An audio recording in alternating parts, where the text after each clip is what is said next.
C'est un fait, dans de nombreuses régions de France, le couvre-feu ne semble plus être une arme suffisante pour lutter contre la propagation de la Covid-19 et de ses variants. Les Alpes-Maritimes, Dunkerque, le Pas-de-Calais, de plus en plus de régions de France confinent le week-end pour stopper la propagation de l'épidémie. Pourtant, une région dont les lits en réanimation sont presque saturés ne connaît pas le même sort. Il s'agit de l'Île-de-France.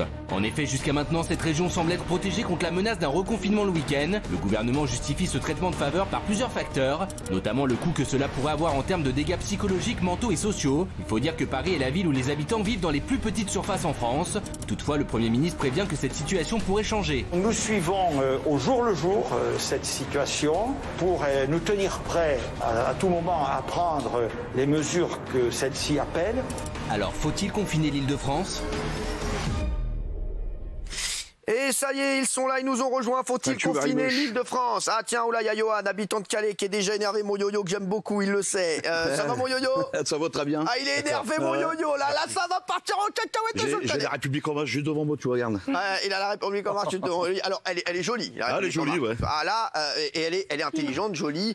C'est une belle porte-parole de la République en marche. En tout cas, elle porte bien la parole de son gouvernement, enfin, et de son parti. Comment ça va, Maude? Ça va, et toi, Cyril? Bah, très bien, ça va.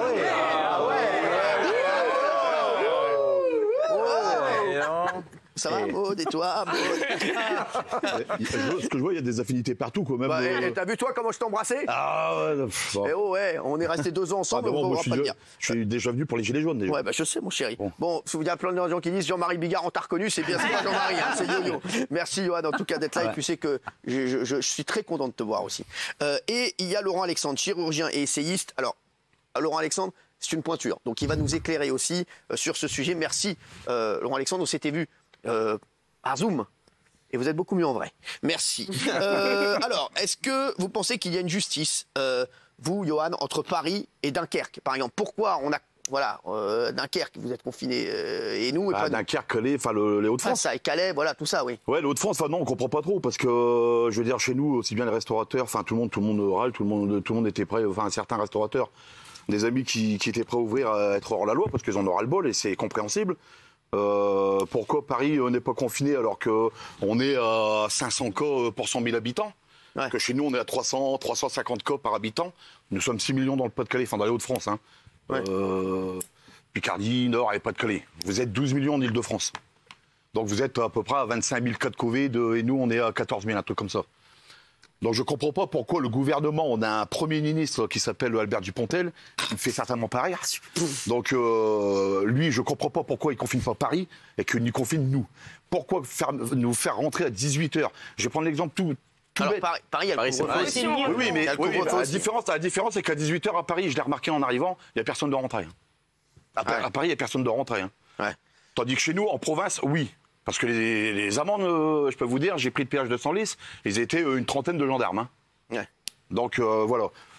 Ça aussi, il faudrait qu'ils se calment un peu là-dessus, parce qu'on n'est pas non plus pour... Bon, on va faire une lettre ensemble. Ouais, voilà, si tu veux, Cyril. T'inquiète pas, mon yo-yo. Donc, pourquoi nous et pourquoi 18h? Pourquoi on laisse pas les gens un minimum jusqu'à 20h, par exemple? Ils sortent du boulot à 17h, 17h30, 18h peut-être. Ils ont les gosses en garde à la crèche. Ouais. Temps de récupérer les enfants, il faut encore faire une attestation, hein, 18h pour récupérer les enfants à la crèche. Et vous n'avez plus le temps derrière pour aller chercher votre repas du soir, ou voilà. Donc 20h, ce sera très bien. Alors, au moins pousser 2 heures de plus.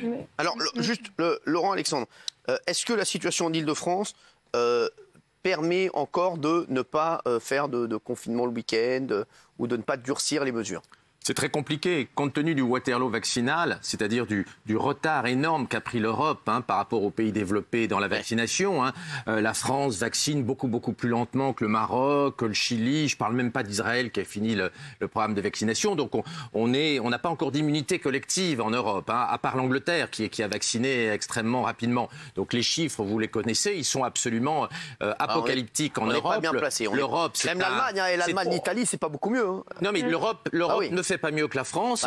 C'est l'ensemble de l'Europe qui a raté le programme de vaccination par rapport à Israël qui déconfine, l'Angleterre qui va bientôt déconfiner, les États-Unis qui ont réouvert les restaurants. On voit qu'on est dans une situation difficile. Donc le grave échec européen sur la vaccination fait qu'on n'a pas beaucoup le choix.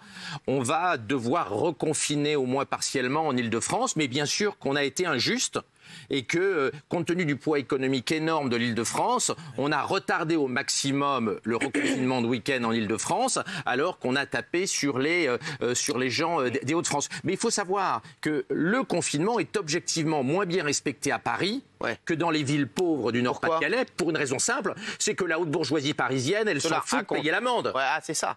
Évidemment. Non, mais ça, c'est intéressant ce que dit Laurent Alexandre. Quand vous êtes banquier d'affaires ou avocat d'affaires, une amende de 128 €, vous n'en avez rien à foutre. Quand vous êtes Johan, ça fout en l'air votre mois. La Seine-Saint-Denis, il a raison.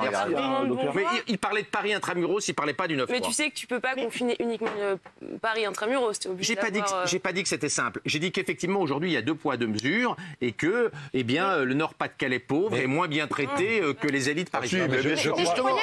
Si vous me permettez, je crois avoir compris que l'économie que représente l'Île-de-France à l'échelle nationale est infiniment plus importante. C'est pas du tout.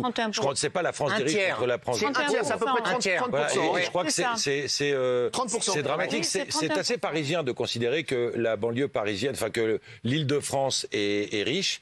C'est d'ailleurs tout le problème, à mon avis, de Paris aujourd'hui, c'est de considérer qu'il n'y a que les habitants de Paris.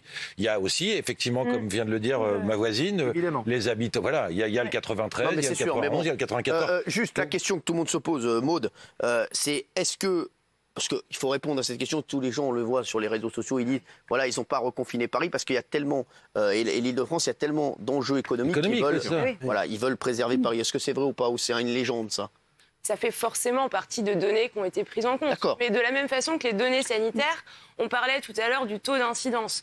En fait, il n'y a pas que le taux d'incidence qui est pris en compte. Il y a aussi, par exemple, le nombre de lits en réanimation disponibles. Et quand la décision a été prise de confiner le week-end dans le Nord-Pas-de-Calais, aujourd'hui ça a évolué, mais le nombre de lits disponibles en Île-de-France laissait encore entrevoir je vais vous répondre sur le lit après. Je vais vous répondre après. Un chemin étroit, mais un chemin quand même.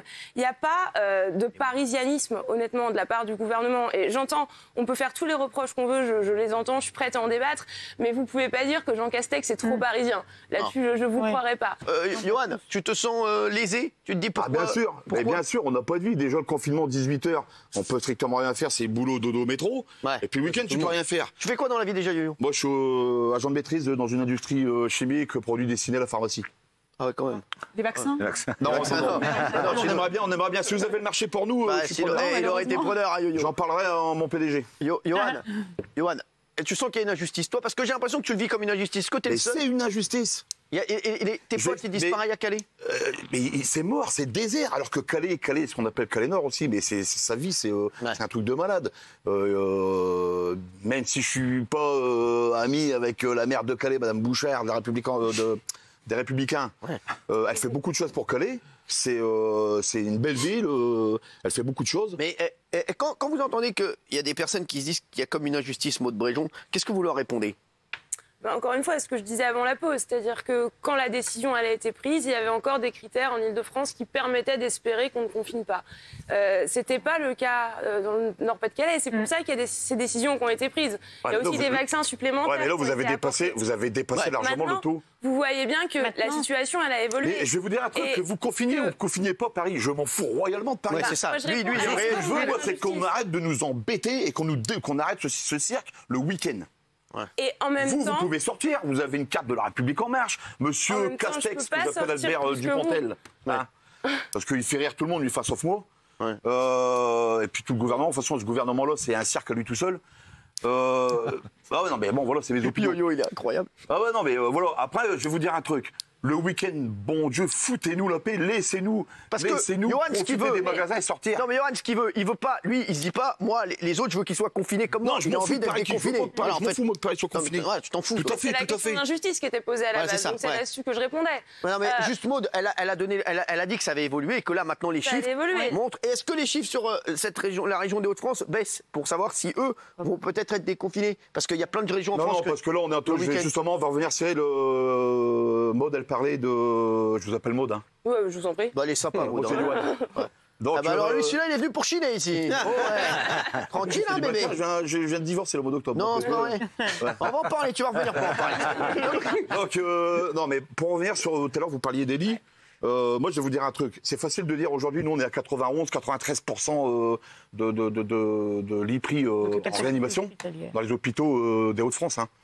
Mais c'est normal. C'est normal. Avant, il y avait 30 lits en réanimation. On les a baissés à 10. On en a retiré 20. Bah, c'est normal que les hôpitaux sont bondés. Ah, bien sûr. Il n'y a pas que ça. Alors, Maud. Honnêtement, aujourd'hui, je comprends que ce soit difficile et le couvre-feu, il est difficile, honnêtement, pour tout le monde. Vous dites à Paris, les gens, ils sortent après 18h. Moi, je vous assure que tout le monde se taille pour rentrer chez lui à 18h.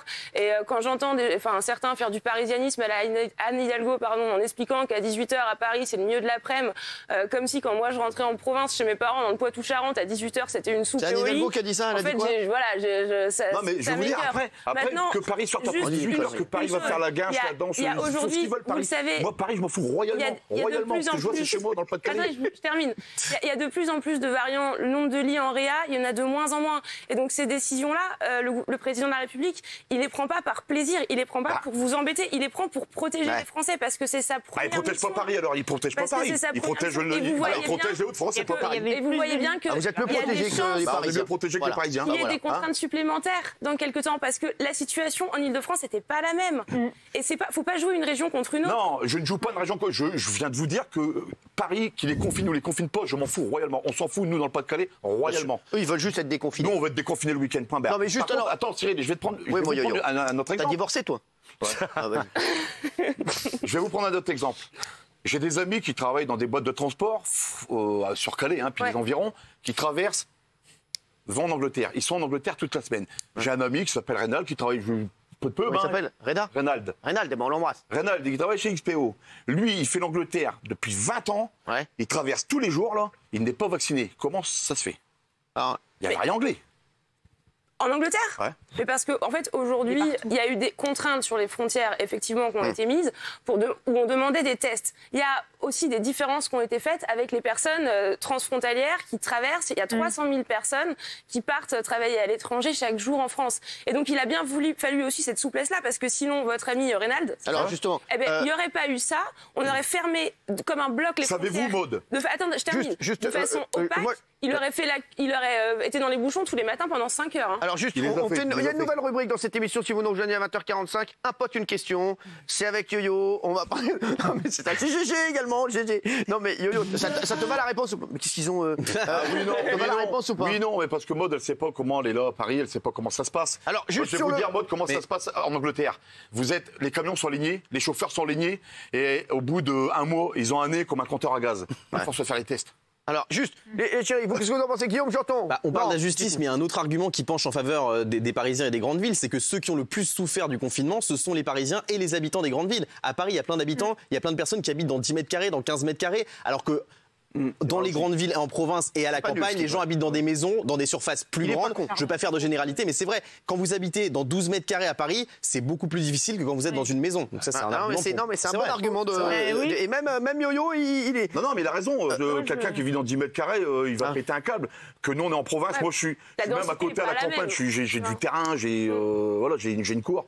Donc je peux sortir prendre l'air, tout ça. Nicolas Pernicot, vous dites oui, vous. Non, mais moi, je voulais répondre à autre chose. C'est à l'histoire de l'amende. Parce que le truc du Parisien qui peut payer les amendes à 130 €. C'est Roland Alexandre qui l'a dit, c'est pas con ce qu'il dit. Non mais c'est pas con, mais c'est facile, c'est démago de dire ça. Oui, mais c'est démago, c'est la vérité. Les résultats, ceux qui sont le plus touchés, en règle générale, sont les plus pauvres. Et vous regardez la Seine-Saint-Denis aujourd'hui, on est à 487 cas par 100 000 habitants. Et Paris arrive derrière le Pas-de-Calais, la Seine-et-Marne, avec 380 par habitant. Donc non, une fois de plus, ceux qui sont les plus touchés sont ceux qui ont le moins d'argent. Donc vous pouvez pas tenir ce genre de propos. C'est assez démago. Laurent Alexandre. Je crois que maintenant, il faut un peu penser à l'avenir. Si on veut limiter le confinement et en sortir le plus vite, il faut qu'on vaccine vite. C'est pour ça que l'arrêt de la vaccination par l'AstraZeneca est catastrophique. Vous trouvez que c'est une connerie, ça? C'est une vraie connerie. Ah, c'est une vraie connerie. Macron n'a pas eu de couilles. Il a canné devant les Allemands. Vraiment, c'est une grave erreur. Chaque jour où on arrête de vacciner par l'AstraZeneca, c'est 15 morts supplémentaires en France. Ah ouais, merde.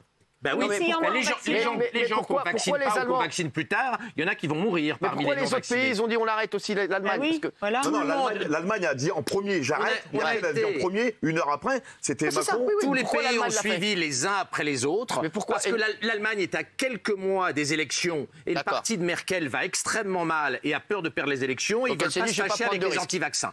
Et donc l'Allemagne a cannelé pour des raisons politiciennes et Macron s'est couché derrière l'Allemagne. Résultat des courses, l'arrêt de la vaccination par l'AstraZeneca, ça va retarder le déconfinement, ça va retarder la fin des couvre-feux. On n'est pas prêt de réouvrir les restaurants en France. Alors juste, Laurent Alexandre, la situation en Ile-de-France, est-ce qu'elle permet de continuer comme ça ou est-ce qu'il va y avoir un confinement week-end comme yo-yo? On a un énorme problème que les gens ne comprennent pas forcément. Les gens très âgés, maintenant, ils sont vaccinés. Même si la France a très peu vacciné par rapport aux pays comparables. Mais les très âgés, les gens en EHPAD, ils ont beaucoup été vaccinés. Donc, on a une baisse du nombre de morts en ce moment. En revanche, on n'a pas vacciné les gens plus jeunes. Et les gens plus jeunes, ils font des formes plus graves à cause du variant britannique. C'est ça. Et donc, on sature les réas. Les gens des EHPAD, on les a jamais mis en réa. Donc, l'amélioration de la situation dans les EHPAD, elle n'entraîne pas une amélioration dans les réas, parce que de toute façon, les vieux en EHPAD ne sont jamais allés en réa. Et donc, on est dans une situation dans les semaines qui viennent où on va avoir moins de morts, d'accord, pas beaucoup plus de cas, et des réas complètement embolisés. Exactement. Pourquoi, en fait, et c'est triste de le dire, mais c'est parce que les personnes avant âgées qui étaient en réa, mine de rien, il y en avait beaucoup qui décédaient. On ne les mettait pas en réa. En EHPAD, on n'allait jamais en réa. Donc voilà, donc et aujourd'hui, on a plus de jeunes en réa qui restent plus longtemps en réa. Et donc, on a moins de morts et des réas embolisés. Mais vous pensez alors l'Île-de-France confinée ce week-end ou pas?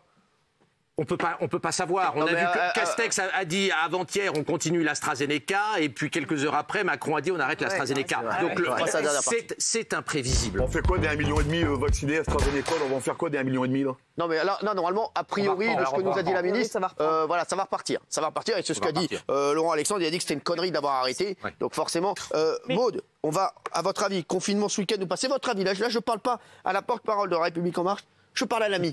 À l'ami. Écoutez, moi, ce que je vois, si je mets de côté ma casquette de porte-parole de La République, on la met de côté. Et avant tout, je suis scientifique, donc je regarde un peu. C'est vrai qu'elle est scientifique, elle, attention. Non, mais c'est vrai, c'est pas un danger, mais non, mais je vous le dis, c'est pas, elle fait pas du patinage artistique. Il y a des taux d'incidence qui ont augmenté, il y a des lits en réa qui sont saturés, et donc je pense que les chances pour qu'il y ait des contraintes supplémentaires, elles sont fortes. Ça peut arriver très vite, dès ce week-end? Oui. Ça peut arriver évidemment que ça peut arriver dans les jours à venir. Après, j'ai pas de bout de j'ai rien fait, moi. Et quel type de est-ce que c'est un confinement? Quel type de contrainte? Ça, je suis incapable de vous le dire. Ce que je pense en revanche, c'est que effectivement, il y a une situation qui s'est aggravée et que le président de la République, il est là pour protéger les Français, les gens du Nord-Pas-de-Calais. Non, mais donc là, en fait, vous êtes en train de nous dire que le mois d'avril, les 4 week-ends du mois d'avril, on risque d'être confinés. Ah, c'est pas du tout ce que je vous ai dit. Ah, non, mais là, elle a enlevé sa casquette de porte-parole de La République En Marche. C'est pas ce que je vous ai dit. Je vous ai dit qu'il y avait juste une situation on va voir ce qu'en pensent les téléspectateurs. Qui était plus inquiétante et que effectivement, il y avait des chances que des décisions soient prises. Faut-il confiner en Ile-de-France? Oui à 77%, non à 23%.